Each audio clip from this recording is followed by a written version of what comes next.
Hi everyone, thank you so much for joining me. This is Kathy, and I'm here today to share a very pink Valentine's Day card using the Magical Unicorns stamp set and the Polka Hearts stamp set from Pink and Maine.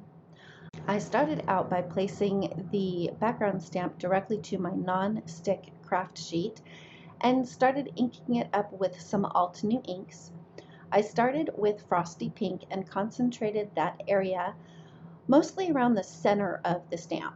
Next, I went in with Coral Berry and kind of did an arch around the Frosty Pink.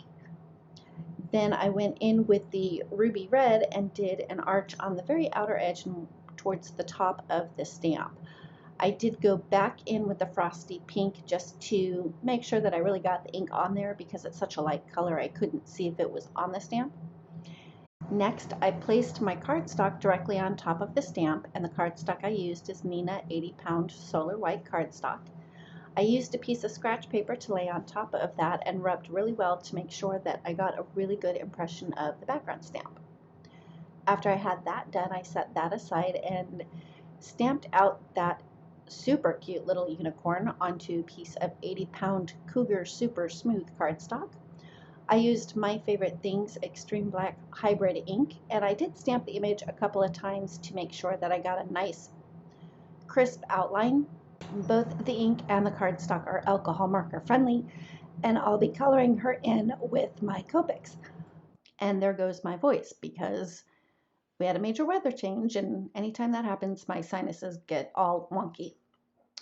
So back to the coloring. I started out a little bit differently than I normally do. I had colored in her entire mane and tail with my lightest color, and I did that because it's been a while since I have colored any hair or fur, or in this case, a mane and a tail, and I wanted to make sure that I didn't get too heavy-handed with my darkest color. That is something that I still tend to struggle with. I tend to be pretty heavy-handed with my darkest colors. Anyway, after I had done the first coat with my lightest color, I went in with my midtone and started to add in where some of the darker areas would be. After I had added the midtone, I went in with my darkest color and used a very light hand with that to kind of accentuate where the darkest shadows would be. All of the products that I use will be listed in the description below, and I will also be sure to list all of the Copic markers that I used as well. After I had finished the mane and tail, I moved on to the body of the unicorn, and for her I used a bunch of warm grays, and the darkest gray I used was W4, and in this case I did start with my darkest color. The grays blend very easily, especially on the Cougar Super Smooth cardstock.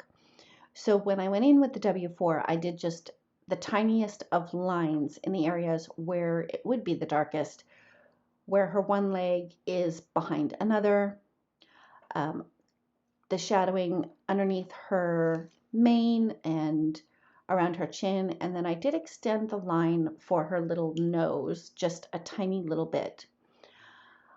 I went in with W3 and extended the W4 a very small amount. I just wanted to extend those shadows just a tiny little bit.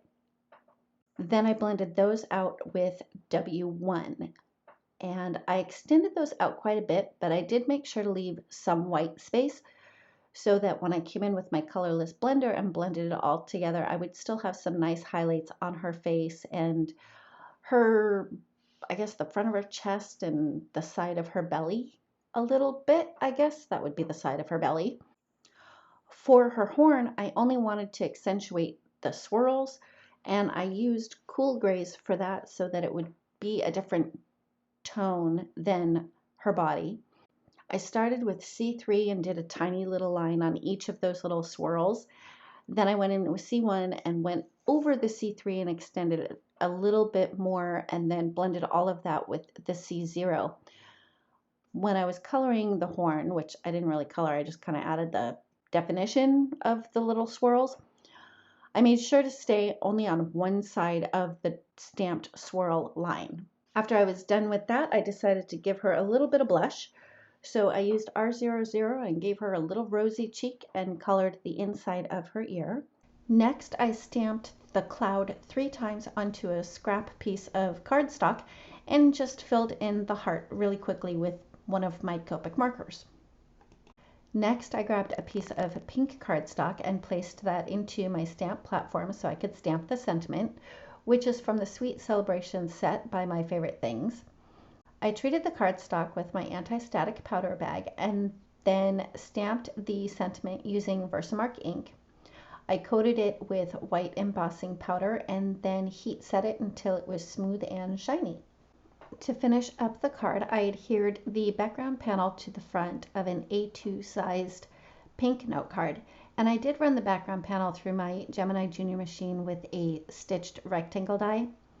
I had also die cut the sentiment using a fishtail banner and the clouds and the unicorn with the coordinating dies.